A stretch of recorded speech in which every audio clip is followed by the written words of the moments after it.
El intento de la Asamblea Nacional por posesionar a los consejeros de Participación Ciudadana, que debían reemplazar a los 4 que fueron destituidos en juicio político, fracasó. De esta manera, la mayoría comandada por el correísmo y el Partido Social Cristiano se queda sin la posibilidad de controlar nuevamente este organismo que es parte del llamado quinto poder del Estado. Y de esta manera, el concurso para la designación del Contralor General del Estado seguirá sin mayores contratiempos, mientras que la Corte Nacional de Justicia tendrá que reenviar una nueva terna para completar el Consejo de la Judicatura. Para hablar de estos temas políticos, hoy nos acompaña la arquitecta Pierina Correa Delgado, asambleísta nacional por la bancada UNES. Señora legisladora, buenos días y bienvenida a Contacto Directo. ¿Cómo está, Carlos? Buenos días y un afectuoso saludo a todo el pueblo ecuatoriano que sigue esta señal y, por supuesto, con esa alegría del juego de hoy de la selección que seguramente ganaremos. ¿Cuál es su pronóstico? Para mí 1-0 y les digo, yo vi el partido anterior, no hubo offside para nada. Bueno, entonces hagámosle caso a la asambleísta esta mañana. ¿Se puede decir que Rafael Correa y Jaime Nebot perdieron la oportunidad de incidir en el concurso para nombrar al contralor de su preferencia, arquitecta? Hay muchas cosas que se pueden decir y que de hecho se dicen. Vamos a ver lo que es la realidad en el marco jurídico legal, que es lo que nos debería llevar. Nosotros, como Asamblea Nacional, en el ejercicio pleno de nuestros derechos, convocamos con la resolución 112 al juicio político a los consejeros del Consejo de Participación Ciudadana. Si bien no hubo un apoyo al informe de mayoría, se procedió, como dice en ley, a la elaboración de los informes de ponencias, de posturas. En base a esto, en sesión del Pleno de la Asamblea salió la resolución 112, hubo otra resolución en la que ya se procedió a la destitución de los 4 consejeros. Eso se hizo en ley. Ahora vámonos a la otra parte. Usted ha señalado un fallido intento de posesionar. Efectivamente, ayer se hizo la convocatoria a la sesión para posesionar a los 4 asambleístas que tenían que reemplazar a los destituidos. Y ninguno se presentó. Al principio nos habían hecho llegar la excusa de 2, pero al final ninguno llegó. ¿Por qué razón? No sé si hubo presiones, amenazas. Asambleísta. No tengo idea. Y no cabe presumir que esa ausencia de los 4 consejeros que podían incluso caer, no sé si en figuras de desacato, no es una respuesta y no cabe admitir porque la Asamblea violó los procedimientos al impulsar un juicio político contra 4 consejeros de Participación Ciudadana sin informes y con plazos precluidos, como han dicho mucha gente dentro de la propia Asamblea. Es decir, no tuvieron las herramientas suficientes ni los plazos adecuados como para impulsar esta destitución. No, lastimosamente es desinformación de los procesos legislativos, porque como le digo, cuando no hay un informe de mayoría aprobado, se procede al informe de posturas, que fue debidamente analizado y aprobado en el Pleno de la Asamblea, lo que conllevó la destitución de estos 4. Ahora, ¿por qué razón no fueron ayer a posesionarse los alternos? No puedo hablar a nombre de ellos, puede ser objeto de presiones o algo. No hay violación a ninguna ley. Quienes han violado la ley son el juez que dio las supuestas medidas porque ha violentado. Se presentaron 8 pedidos por la misma persona de las medidas las medidas cautelares, violentando el artículo 23 del Código de la Ley Orgánica de Control Jurisdiccional y de Control Jurídico y Constitucional. Entonces, ¿qué pasa con esto?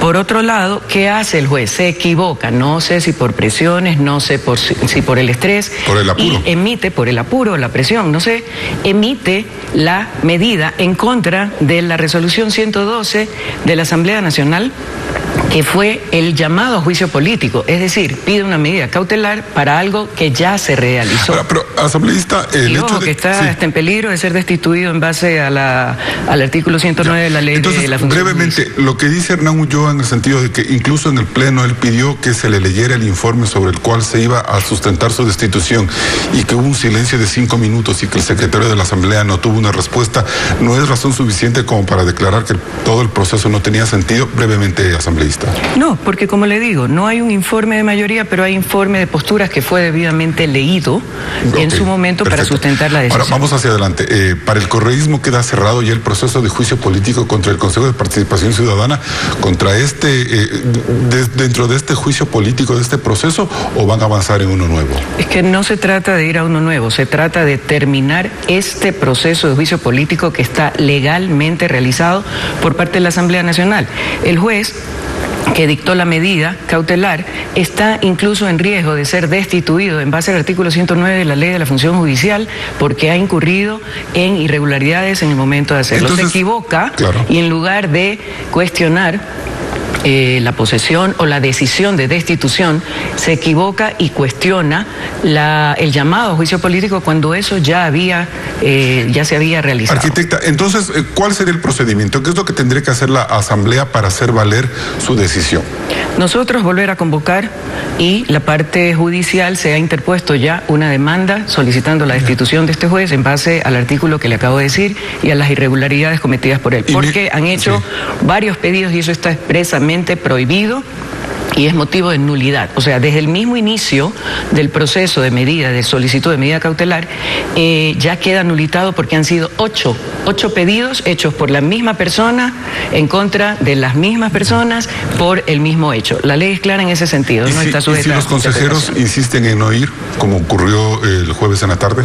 Ahí no tengo respuesta para eso. Estamos analizando justamente con los equipos jurídicos, tanto de la Asamblea como propios, para saber cuáles serían las medidas a tomar en base a esa decisión. Ahora, viendo en conjunto, señor asambleísta, ¿no cree usted que hay un bombardeo incesante de juicios políticos en contra del gobierno y de los organismos que ustedes no controlan? ¿No puede ser esa la lección que saquemos? No necesariamente. Nosotros somos una de las 5 bancadas de la Asamblea Nacional. Efectivamente, todos los juicios políticos nos los quieren endosar a nosotros, pero no es tan así. Nosotros hacemos un análisis real, serio, jurídico, en base al incumplimiento o no de las funciones en su calidad de ministro o de cualquier otro funcionario que esté sujeto a nuestro control. Y en base a eso, o solicitamos o eventualmente apoyamos. Es parte de nuestra función. Nosotros somos legisladores, pero también pero me parece, no sé si hay un mero afán desestabilizador. Quisieron juzgar al procurador. Se habló de la fiscal, eso no se ha concretado. El Consejo de la Judicatura. Hay como 3 o 4 procesos en contra del exministro del Interior, Patricio Carrillo, el del Consejo de Participación Ciudadana, un interés por destituir al presidente Lasso, un llamado del expresidente Correa para que se vuelva a destituir a Lasso en el marco de los atentados terroristas de noviembre. ¿No hay ahí un mero afán desestabilizador, arquitecta? Para nada, es nuestra función en calidad de asambleístas. Nosotros tenemos la función de legislar, pero también de fiscalizar. Y recuerden que actuamos a nombre del pueblo ecuatoriano. Usted mencionó algo y se ha referido en términos como terrorista a las marchas y protestas legítimas. No, las de noviembre, digo yo. Los ataques de noviembre, a eso me refería. Los ataques de noviembre. No. Sí, a los ataques de este mes, del inicio de mes, a esa segunda parte me refiero. No, nosotros no hemos hecho ningún intento, simplemente participamos en las marchas de junio, en legítimo también ejercicio de la Constitución y a pedido masivo del pueblo ecuatoriano, propusimos la muerte cruzada. No se dio, porque lastimosamente las cosas en la Asamblea se resuelven con leyes, con votos, y no necesariamente apegados a justicia y a derecho. Arquitecta, ¿qué lectura debe sacar el país sobre la alianza política que correístas y socialcristianos mantienen desde mayo de 2021? Es una alianza de la cual todo el mundo habla, pero también nos dicen que estamos aliados cuando coincidimos en votación con otros bloques, sean Pachacutic, sea Izquierda Democrática y el mismo bloque de gobierno. Ha habido ocasiones en que la votación ha sido unánime, entonces ahí todos estamos en alianza. Es una lectura bastante acomodada para quien intenta posicionar esta alianza y que estamos aconchavados para luchar contra este gobierno. ¿Qué ha hecho el gobierno a favor del pueblo ecuatoriano? Esa es la gran pregunta que tiene que hacerse todo el mundo, y la verdad está en las calles, a vista y paciencia de todos. Así es. Asambleísta, correísmo y Partido Social Cristiano se mantendrán unidos para la renovación de autoridades legislativas en mayo próximo. Estamos a 6 meses del recambio de autoridades en la Asamblea. ¿Podríamos decir que la actual hoja de ruta que marca las coincidencias entre ustedes y Jaime Nebot se mantendrá para los próximos 6 meses? Nosotros a lo largo de la historia de nuestro movimiento y participación política hemos tenido coincidencias, pero también divergencias y muy fuertes entre formas de pensar y de actuar, tanto como movimiento como de parte de los líderes de nuestras respectivas organizaciones. Coincidiremos en algunas y diferiremos en otras. Estamos a 6 meses efectivamente. No se ha hablado todavía del tema, pero yo creo que en todo el bloque de la Asamblea, que fue lo que hicimos cuando fue removida la presidencia de la República la señora Guadalupe Llori, hicimos un análisis de equidad y representatividad de todas las fuerzas que integran la Asamblea Nacional dentro del Consejo de Administración Legislativa, y ahí está la conformación. Nosotros, siendo el bloque mayoritario, apenas teníamos una persona. Los socialcristianos no tenían a nadie, a pesar de ser un bloque significativo. ¿Y qué es lo que se hizo? Tratar de dar cabida a todas las fuerzas para que sea un manejo equilibrado, consciente, que no se tome o no se perciba como una preferencia hacia una u otra tendencia. Y en ese sentido nos seguiremos manejando, porque creo que garantizar la gobernabilidad desde la Asamblea para tomar decisiones importantes que necesita el pueblo ecuatoriano. Correa le ha pedido a Jaime Nebot en varias ocasiones unir sus fuerzas para destituir a Lazo. Sí, y entonces, ¿por qué eso sí es bueno ahí, no para destituirlo? El abogado Jaime Nebot ha sido claro en sus opiniones, y acuérdense que Guillermo Lazo llega en alianza justamente con los socialcristianos. Entonces, ¿por qué esa alianza sí fue de aplaudir y una eventual alianza que nunca debe ser descartada? ¿Por qué razón? Porque eso es el hacer política, buscar los mejores escenarios en favor del pueblo ecuatoriano. ¿Por qué en el otro sentido sí es malo? Bien. Esa es la pregunta que ahora, queda en el aire. Vamos a los temas judiciales, arquitecta. Una vez que la Corte Nacional de Justicia anuló el caso Singue, el ex vicepresidente Jorge Glas tendría porque para algunos penalistas Glas aún no cumpliría con los tiempos para una prelibertad, pero ustedes esperan que salga en los próximos días. ¿Cómo mira usted la situación del ex vicepresidente? El ex vicepresidente ya ha cumplido y ha sobrepasado los porcentajes mínimos para poder acceder a la prelibertad. Existe también un informe y un pedido formal de la CIDH, de la Corte Interamericana de Derechos Humanos, que si bien no es vinculante, es bastante decidora y tiene su precio propio, de considerar por una serie de circunstancias darle la prelibertad. Ojo, esto no quiere decir que sale libre y que no hay sentencia. Existe una sentencia que él debe cumplir. La diferencia es que lo hace en otra forma, no en un centro penitenciario. El problema o la cuestión jurídica en este caso es que, bueno, dicen, en el caso de Brecht, el ex vicepresidente tiene una sentencia por delincuencia organizada. En el caso Sobornos, por cohecho. Por lo tanto, muchos juristas dicen delincuencia organizada y cohecho no pueden unirse como penas. Por lo tanto, el pedido que ustedes hacen no sería procedente si uno esperara que se cumpla, me parece que es el 50 o 60% de la pena mayor, que es la de 8 años por el caso Sobornos. Pero es que por eso ya cumplió con amplitud ese porcentaje, y asimismo hay otros criterios jurídicos que señalan que efectivamente, una vez desechada lo que estaba pendiente, el caso Singe, nulitado el proceso por irregularidades y una serie de cosas, se pueden unificar las penas. Por eso, no es el único criterio. Hay una serie de criterios más la recomendación de la CIDH que sumarían eventualmente a que finalmente se le pueda dar la prelibertad. Pero nuevamente, no es que sale en libertad y se desecha la sentencia. La sentencia sigue vigente y él continuará cumpliéndola bajo nuevas circunstancias. Glas en su casa antes de Navidad, arquitecta. No puedo responder a eso, no manejo el sistema judicial, ni mucho menos. Eso tendrá que decidirlo en base a los escritos que presente su defensa y el criterio de quienes tienen la decisión. Perfecto. Que son los jueces. Ahora, debido a los problemas que ha tenido el correísmo para hacer un juicio en la judicatura, para volver a tener una presencia en el Consejo de Participación Ciudadana, ¿se puede decir que el retorno del expresidente todavía está lejos?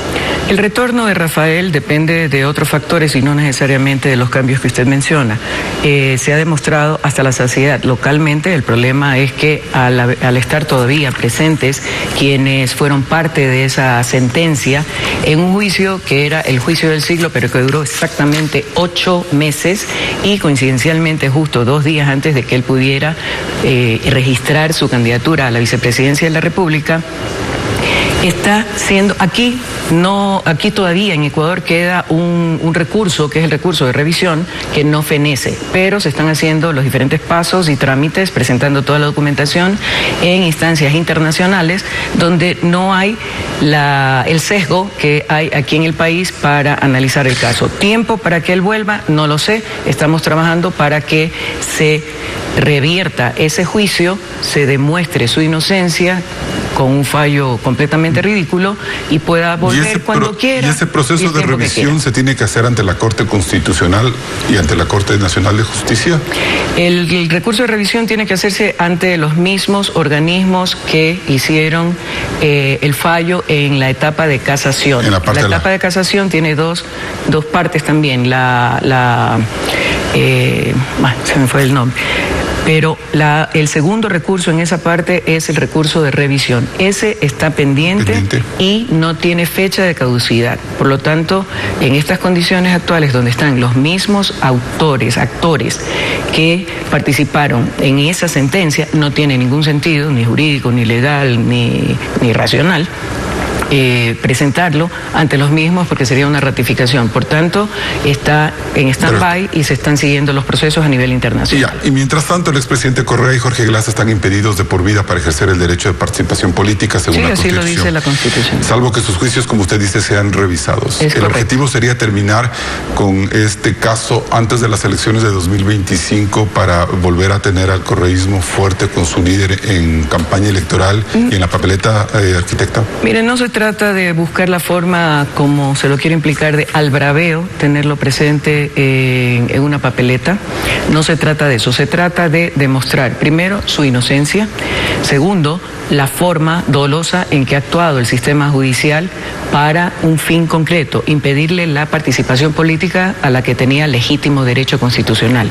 Por lo tanto, si llega antes o después, eso pasa a segundo plano. Si se logra esto, él volvería a recuperar todos sus derechos constitucionales, entre esos la participación política, y si es su deseo, asimismo podrá estar en papeleta. Pero nuestra prioridad es demostrar en instancias nacionales e internacionales el fraude procesal que implica ese caso y que se demuestre su inocencia en el mismo. Para terminar, arquitecta, ¿cómo ve usted el nombre de su asambleísta alterno Francisco Acosta Coloma, que aparece en la trama de corrupción de Petroecuador a través de la offshore Houston Energy Consulting?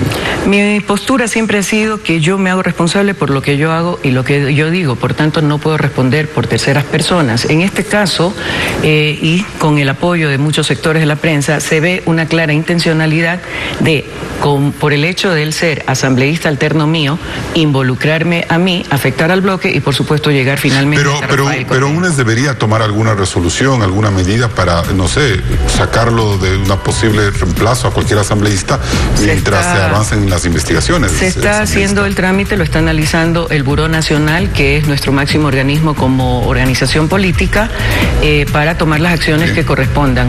Pero no es justo ni es correcto, y en las redes y en sectores de la prensa se ve asambleísta alterno de la arquitecta Pierina Correa Delgado, hermana del economista Rafael Correa Delgado, expresidente de la República, y resulta que cuando uno pregunta y el nombre del aludido o el acusado o el investigado, ¿dónde está? No aparece. Ahí hay un intento bastante visible de querer perjudicar a través de... El problema es que él está en las listas de UNES, arquitecto. Sí, está en las listas de UNES, pero si su esposa comete un error por el hecho de ser su esposa, no necesariamente usted tiene que ser culpable del tema. Bueno, y estas son algunas de las reflexiones de Pierina Correa, asambleísta nacional por UNES. Gracias por habernos acompañado en Contacto Directo, asambleísta. Gracias a ustedes también por la oportunidad.